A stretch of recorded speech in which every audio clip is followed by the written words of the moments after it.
Hello friends, எல்லோருக்கும் வணக்கம். Welcome to எங்கள் இன்வெஸ்டர் சேனல். இன்றைக்கி மார்க்கெட் எல்லாரும் பார்த்துருப்பீங்க. மார்க்கெட் வந்து இன்றைக்கி ஒரு பாசிட்டிவ் ட்ரெண்டில் தான் இருக்குது. நிஃப்டி வந்து 145 பாயிண்ட்ஸும், சென்செக்ஸ் 468 பாயிண்ட்ஸ் அந்த ரேஞ்சில் இருக்குது. ஓப்பன் ஆகும்போது ஒரு ஃப்ளாட்டில் ஓப்பன் ஆகின மார்க்கெட், அப்புறம் போக போக நல்லா பாசிட்டிவ் ட்ரெண்ட் போச்சு. ஆஃப்டர் தட் கொஞ்சம் கம்மியாக இருக்குது. இன்றைக்கெலாம் சென்செக்ஸ் 800 பாயிண்ட்ஸ் மேலே பாசிட்டிவ் போச்சு. ஆஃப்டர் தட் இப்போ கொஞ்சம் குறைஞ்சிருக்கு. 400 பாயிண்ட்ஸ் அந்த ரேஞ்சில் சென்செக்ஸ் இருக்குது. ஃபர்ஸ்ட் நியூஸ் பார்த்தீங்கன்னா ஐடிசியில் வந்து அப்டேட்டு. ஐடிசிலேருந்து என்ன அப்டேட் வந்திருக்குன்னா, ஐடிசி ஹோட்டல்ஸும் டீமர்ஜ் பண்ணுறதுக்கான ஷேர் ஹோல்டர்ஸ் மீட்டிங் வந்து என்சிஎல்டி நேஷனல் கம்பெனி லா ட்ரிபியூனல் வந்து June 6 கண்டக்ட் பண்ணுங்க அப்படிங்கிற அப்டேட் கொடுத்துருந்தாங்க. நம்ம ஆல்ரெடி பார்த்துருந்தோம். ஸோ அதுக்கான ஷேர் ஹோல்டர்ஸ் மீட்டிங் வந்து இன்றைக்கி நடக்குது ஐடிசியோட போர்ட் முன்னிலையில். ஸோ இப்போ அவங்களோட ஹோட்டல் பிஸ்னஸை தனியாக டீமர்ஜ் பண்ணுறதுக்கான டேட் என்னைக்குன்னு சொல்லி இந்த மீட்டிங்கில் ஷேர் ஹோல்டர்ஸ் மீட்டிங்கில் அவங்க வந்து முடிவெடுப்பாங்க. ஃபஸ்ட்டு ஷேர் ஹோல்டர்ஸ் அப்ரூவல் கொடுப்பாங்க. ஆஃப்டர் தட் வந்து அந்த டீமர்ஜருக்கான டேட் வரும். ஸோ இது வந்து ஐடிசி ஹோட்டல்ஸ், ஐடிசி அந்த டீமர்ஜர் குறித்தான அப்டேட்டு. ஸோ இந்த ஐடிசி ஹோட்டல்ஸ் பார்க்கும்போது 1975 லான்ச் பண்ணியிருக்காங்க இந்த ஹோட்டல் பிஸ்னஸ். நியர்லி 115 ஹோட்டல்ஸ் வச்சிருக்காங்க. நியர்லி 80+ டெஸ்டினேஷன் அக்ராஸ் 60 டிஸ்டின் பிராண்டில் வச்சிருக்காங்க. இது வந்து ஐடிசி ஹோட்டல்ஸோட பிராண்ட்ஸு 6 டிஸ்டின் பிராண்ட்ஸ் கிட்ட வச்சிருக்காங்க.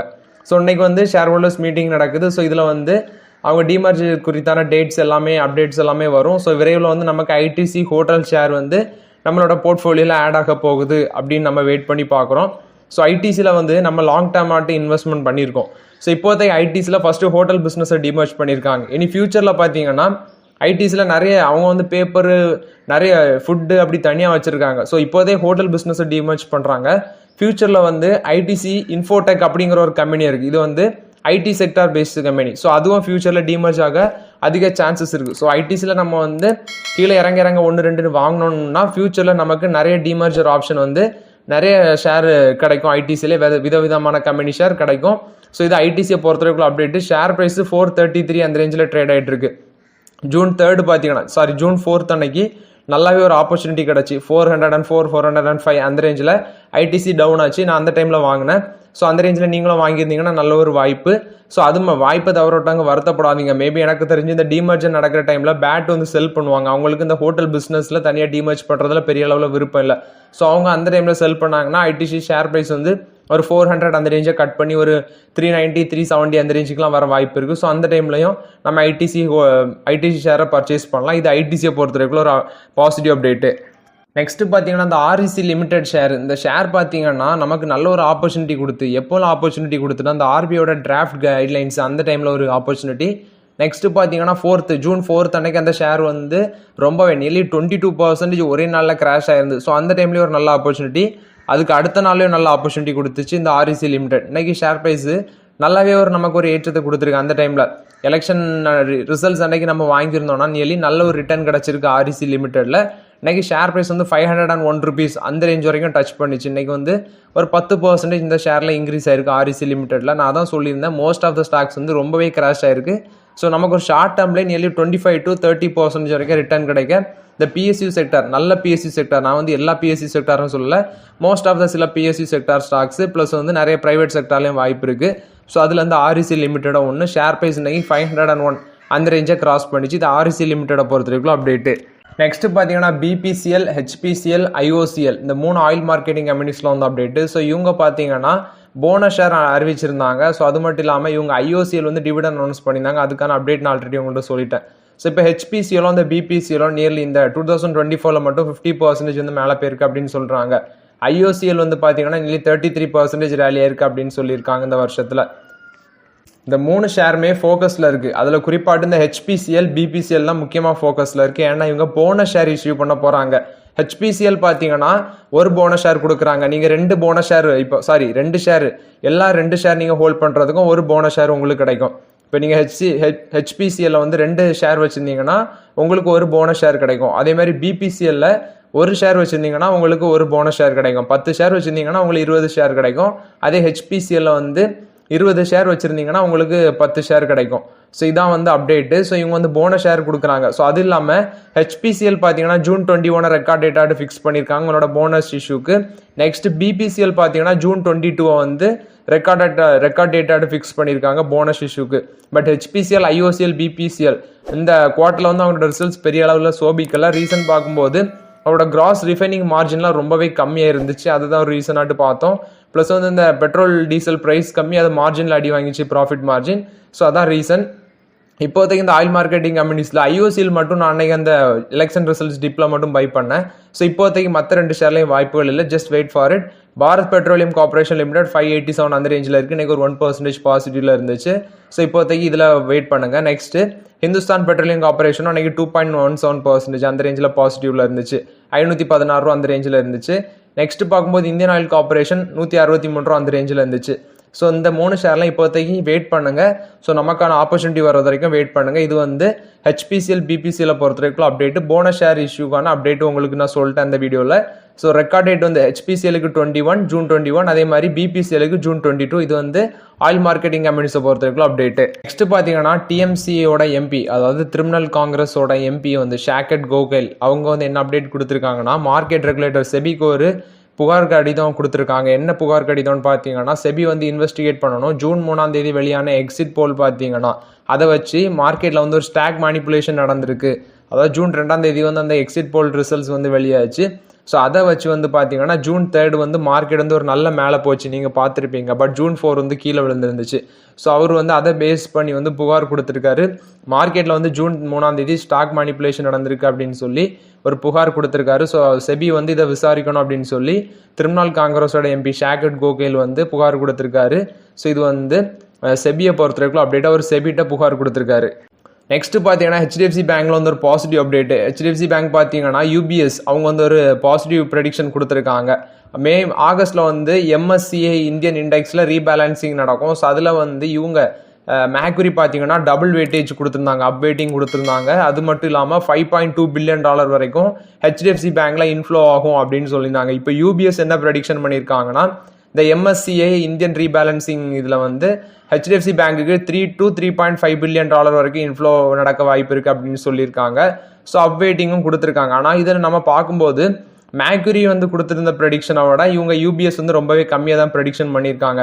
மேக்குரி பார்த்தீங்கன்னா $5.2 பில்லியன், இவங்க $3 to $3.5 பில்லியன் தான் இன்ஃப்ளோ அப்படின்னு சொல்லியிருக்காங்க. பட் வந்து UBS கொடுத்தது வந்து நெல்லி $2.5 to $3 பில்லியன் வரைக்கும் கம்மியாக தான் இருக்குது அப்படின்னு சொல்கிறாங்க. ஸோ மேபி நம்ம வெயிட் பண்ணி தான் பார்க்கணும் எவ்வளோ இன்ஃப்ளோ வருதுன்னு. இவங்க HDFC பேங்க் பார்த்தீங்கன்னா கரண்டாக அந்த MSCI இந்தியன் இண்டெக்ஸில் வந்து நெல்லி 4th ரேங்கில் இருக்கிறாங்க. So just wait and see August மந்தில் எவ்வளோ ஃபண்ட் இன்ஃப்ளோ ஆகணும். இது HDFC பேங்கை பொறுத்த வரைக்கும் ஒரு பாசிட்டிவ் அப்டேட்டு. நெக்ஸ்ட் பார்க்கும்போது HDFC பேங்க் ஷேர் ப்ரைஸ் இன்றைக்கு வந்து 1557 ரூபா அந்த ரேஞ்சில் ட்ரேட் ஆகிட்டு இருந்துச்சு HDFC bank. So HDFC bank வந்து நான் ஆல்ரெடி அப்டேட் கொடுத்துருந்தேன், ஒரு 1440 அந்த ரேஞ்சில் இருக்கும்போதே நம்ம கன்சிடர் பண்ண சொல்லியிருந்தோம் HDFC பேங்க்கில். ஸோ இப்போதைக்கு HDFC பேங்க்கில் ஸ்லோவாட்டு கன்சிடர் பண்ணுங்கள் கீழே விழ. ஸோ இது வந்து HDFC பேங்கை பொறுத்த வரைக்கும் ஒரு பாசிட்டிவ் அப்டேட்டு. நெக்ஸ்ட் பார்த்தீங்கன்னா NVIDIA ஆப்பில் பொறுத்த வரைக்கும் அப்டேட்டு. NVIDIA பார்த்தீங்கன்னா இப்போ மார்க்கெட் கேபிடலைசேஷனில் ஆப்பில் பீட் பண்ணி NVIDIA வந்து செகண்ட் பிளேஸில் வந்திருக்காங்க. ஸோ மார்க்கெட் கேபிடலைசேஷன் அடிப்படையில் ஆப்பிள் தான் செகண்ட் பிளேஸில் இருந்தவங்க இப்போ பீட் பண்ணி NVIDIA மேலே வந்துட்டாங்க. NVIDIAவோட மார்க்கெட் கேபிடலைசேஷன் $3 trillion இருந்தது. லாஸ்ட் மார்க்கெட்டில் வந்து 5% ஷேர் ப்ரைஸ் இன்க்ரீஸ் ஆகி $3.019 trillion இருக்குது. அதே ஆப்பிளோட மார்க்கெட் கேபிடலைசேஷன் $2.99 trillion இருக்குது அப்படின்னு சொல்லியிருக்காங்க. ஸோ இப்போதைக்கு நம்ம பார்க்கும்போது ஃபர்ஸ்ட் பிளேஸில் இருக்கிறது மைக்ரோசாஃப்ட் தான். அவங்க வந்து $3.15 trillion மார்க்கெட் கேபிடலைசேஷனில் ஃபர்ஸ்ட் பிளேஸில் இருக்கிறாங்க. ஸோ ஃபர்ஸ்ட் வந்து மைக்ரோசாஃப்ட், நெக்ஸ்ட் வந்து NVIDIA, மூணாவது ஆப்பிள் அந்த ரேஞ்சில் இருக்கிறாங்க. ஸோ இது வந்து எல்லாமே US பேஸ்ட் கம்பெனி. ஸோ இது வந்து ஆப்பிளும் NVIDIAவும் பொறுத்த வரைக்கும் அப்டேட்டு. நெக்ஸ்ட் பார்த்தீங்கன்னா 2 ஃபார்மா கம்பெனிஸில் வந்து அப்டேட்டு. ஃபஸ்ட்டு லூப்பினில் வந்து அப்டேட் என்னென்னு பார்த்தீங்கன்னா, லூப்பின் வந்து அவங்களோட சப்சிடரி மூலமாட்டு 2 பிராண்ட்ஸ் வந்து சனோஃபிட் வந்து அக்யூர் பண்ணியிருக்காங்க அப்படிங்கிற அப்டேட் கொடுத்துருக்காங்க. லூப்பின் வந்து அவங்களோட யூரோப்பியன் பேஸ் சப்சிடரி மூலமாட்டு தான். அதாவது யூபின் வந்து அவங்களோட யூரோப்பியன் சப்சிடரி தான். என்ன நேம் பார்த்தீங்கன்னா லூப்பின் அட்லாண்டிஸ் ஹோல்டிங்ஸ் SA. இவங்க மூலமாட்டு ஜெர்மனியில் இருக்கிற சனோஃபியோட ஒரு இது பிராண்டு RNAயும், நெக்ஸ்ட்டு கனடா நெதர்லாண்டில் இருக்கிற நால்குரோமே வந்து அக்யூர் பண்ணியிருக்காங்க. அதாவது ட்ரேட்மார்க் ரைட்ஸு சனோஃபிட் வந்து இந்த 2 பிராண்டையுமே இவங்க அக்யூர் பண்ணியிருக்காங்க அப்படின்னு சொல்லியிருக்காங்க. இது வந்து லூப்பினை பொறுத்த வரைக்கும் ஒரு பாசிட்டிவ் அப்டேட்டு. சனோஃபிட் வந்து 2 பிராண்டையுமே அக்யூர் பண்ணியிருக்காங்க. இதில் ஃபஸ்ட்டு அவங்க அக்யூர் பண்ணுற அந்த RNA பார்த்தீங்கன்னா எதுக்கு ட்ரீட்மெண்ட் பண்ணுறதுன்னா அந்த சடன் ஆஸ்மா அட்டாக்குக்காண்டி யூஸ் பண்ணுற ட்ரீட்மெண்ட்டு.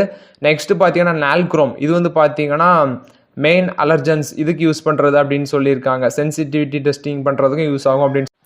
நெக்ஸ்ட்டு பார்த்தீங்கன்னா டாரன் ஃபார்மாவில் வந்து அப்டேட்டு. டாரன் ஃபார்மா பார்த்தீங்கன்னா ஒரு பேட்டன்ட் லைசன்ஸ் அக்ரிமெண்ட் வந்து டேக்கடா, அதாவது இந்த ஜெர் ட்ரக் வந்து அவங்க கூட சைன் பண்ணியிருக்காங்க. எதுக்குன்னா இந்த ஓனோப்ரோசானை வந்து இந்தியாவில் மார்க்கெட் பண்ணுறதுக்கு, அவங்களோட ஓன் ட்ரேட்மார்க்லேயே மார்க்கெட் பண்ணுறதுக்கு novel potassium competitive acid blogger அப்படின்னு சொல்லியிருக்காங்க. PCABOன்னு சொல்கிறாங்க. இந்த மெடிசன் பார்த்தீங்கன்னா ஆசிட் ரிலேட்டட் டிசார்டரும் ப்ளஸ் வந்து கேஸ்ட்ரோசோஃபேஜியல் ரீஃப்ளக்ஸ் டிசீஸை வந்து ட்ரீட் பண்ண க்யூர் பண்ணும் அப்படின்னு சொல்லியிருக்காங்க. இது வந்து டாரன் ஃபார்மா பொறுத்த வரைக்கும் ஒரு பாசிட்டிவ் அப்டேட்டு. நெக்ஸ்ட் பார்த்தீங்கன்னா டாடா மோட்டர்ஸில் வந்து அப்டேட்டு. டாடா மோட்டர்ஸோட ஷேர் ப்ரைஸ் பார்த்தீங்கன்னா இன்றைக்கி ஒரு நல்ல மேலே போயிருந்துச்சு, 3% மேலே போயிருந்துச்சு. இன்றைக்கி 934 அந்த ரேஞ்ச் வரைக்கும் டச் பண்ணியிருந்துச்சு. இந்த ஷேரில் வந்து அப்டேட் என்னன்னு பார்த்தீங்கன்னா அவங்களோட பிரிட்டிஷ் சப்சிடரி ஜாகர் லேண்ட் ரோவரோட கார் சேல்ஸ் மே மந்தோட சேல்ஸ் அப்டேட் வந்துருந்துச்சு. 29% இன்க்ரீஸ் ஆயிருக்கு. 6093 யூனிட்ஸ் வந்து இந்த மேலே சேல் பண்ணியிருக்காங்க. அதே சேம் மே லாஸ்ட் இயரில் பார்க்கும்போது 4732 யூனிட்ஸ் தான் சேல் பண்ணியிருக்காங்க. 29% மேலே போயிருந்துச்சு. ஸோ இன்றைக்கி டாடா மோட்டர்ஸோட ஷேர் ப்ரைஸ் எடுத்து பார்த்தீங்கன்னா 938 ரூபா அந்த ரேஞ்சில் இருக்குது. டாடா மோட்டர்ஸோட ஷேர் ப்ரைஸ் வந்து 938 ரூபா அந்த ரேஞ்சில் ட்ரேட் ஆகிட்டு இருக்கு. ஸோ அன்னைக்கு அந்த மார்க்கெட் டிப்பில் வந்து மார்க்கெட் கரெக்ஷன் ஆகின டைமில் வந்து டாடா மோட்டர்ஸ்லாம் நம்ம அக்யூமுலேஷன் பண்ணோம். இது டாடா மோட்டர்ஸை பொறுத்தவரைக்குள்ள ஒரு பாசிட்டிவ் அப்டேட்டு. நெக்ஸ்ட் பார்க்கும்போது எஸ்பிஐ தரப்புலேருந்து ஒரு அப்டேட் வந்திருக்கு. இவங்க $3 பில்லியன் வரைக்கும் ஃபண்ட் ரைஸ் பண்ண போகிறாங்க அப்படிங்கிற ஒரு அப்டேட் கொடுத்துருக்காங்க. ஸோ வந்து ஃபாரின் கரன்சி பாண்ட்ஸ் மூலமாக தான் இதை பண்ண போகிறாங்க அப்படின்னு சொல்லியிருக்காங்க. இது வந்து எஸ்பிஐயோட டைரக்டர்ஸ் மீட்டிங் வந்து ஜூன் 11 நடக்குது. ஸோ அதில் இது குறித்தான முடிவு எடுப்பாங்க. அந்த $3 பில்லியன் ஃபண்ட் ரைசிங் குறித்தான முடிவு எடுப்பாங்க, ஃபாரின் கரன்சி பாண்ட்ஸ் இஷ்யூ பண்ணி அப்படின்னு சொல்லியிருக்காங்க. இது வந்து எஸ்பிஐ பொறுத்தவரைக்கும் அப்டேட்டு. ஸோ எஸ்பிஐ ஷேரில் இப்போதைக்கு நம்ம இன்வெஸ்ட்மெண்ட் பண்ண வேண்டாம், just wait for it. So அவங்க ஆல்ரெடி பார்த்தீங்கன்னா லோன் புக், அதாவது ஆல்ரெடி இந்த வருஷம் ஜான்வரிலேயே அவங்க $600 மில்லியன் வந்து ஃபண்ட் ரைஸ் பண்ணியிருந்தாங்க 5 இயர் US$ மூலமாட்டு. அதுக்கான கூப்பன் ரேட் வந்து 5.1% அப்படின்னு அனௌன்ஸ் பண்ணியிருந்தாங்க. இப்போ $3 பில்லியன் ரைஸ் பண்ண போகிறாங்க. அது ஜூன் 11 அவங்களோட மீட்டிங்கில் சொல்லுவாங்க. இது வந்து எஸ்பிஐ பொறுத்தவரைக்கும் அப்டேட்டு. நெக்ஸ்ட் பார்த்தீங்கன்னா அமர்ராஜா எனர்ஜியை பொறுத்தவரைக்கும் அப்டேட். இந்த அமர்ராஜா பேட்டரி ஷேர் பார்த்தீங்கன்னா இன்னைக்கு 3 நாளில் 33% ரேலியாக இருக்குது. நேற்று 12%, இன்னைக்கு 7%. அதுக்கு முந்தின நாளும் நல்லா ரேலி இருந்து. ரீசன் பார்க்கும்போது ஆந்திர பிரதேஷில் இவங்க TDP party, Telugu Desam party வந்து ரூலிங் பார்ட்டியாட்டு வந்திருக்காங்க. ஸோ அவங்க வந்து ஆட்சி அமைக்க போகிறாங்க. ஸோ இது வந்து அங்கே பேஸ் பண்ண ஒரு கம்பெனி தான் அமர்ராஜா எனர்ஜிஸ் பார்க்கும்போது. ஏன்னா அவங்க அந்த பார்ட்டியோட எம்பி தான் இந்த கம்பெனியோட எம்டியாக இருக்கார். இப்போ எம்பியா இல்லை, இதுக்கு முன்னாடி அந்த பார்ட்டியில் வந்து அவர் எம்பியாக இருந்தார். ஸோ இப்போ இந்த ஷேர் ப்ரைஸ் இன்னைக்கு வந்து நியர்லி 9% மேலே போனது. இப்போதைக்கு ஒரு 4% அந்த ரேஞ்சில் இருக்குது. ஸோ இவங்களோட மார்க்கெட் கேப்லேஷனும் நியர்லி 20,000 கோடி அந்த ரேஞ்சில் டச் பண்ணியிருந்துச்சு. 1330 அந்த ரேஞ்சில் ட்ரேட் ஆகிட்டு இருந்துச்சு இந்த ஷேர் ப்ரைஸ். இது அமர்ராஜா எனர்ஜியை பொறுத்தவரைக்கும் ஒரு positive update. So okay friends, ஆக்சுவலாக இன்றைக்கி மார்க்கெட் அப்டேட்ஸ் எல்லாமே பார்த்தோம். இந்த வீடியோ உங்களுக்கு பயனுள்ளதாக இருந்துச்சுன்னா லைக் பண்ணுங்கள், சப்ஸ்கிரைப் பண்ணுங்கள், கமெண்ட் பண்ணுங்கள். Okay friends, thank you.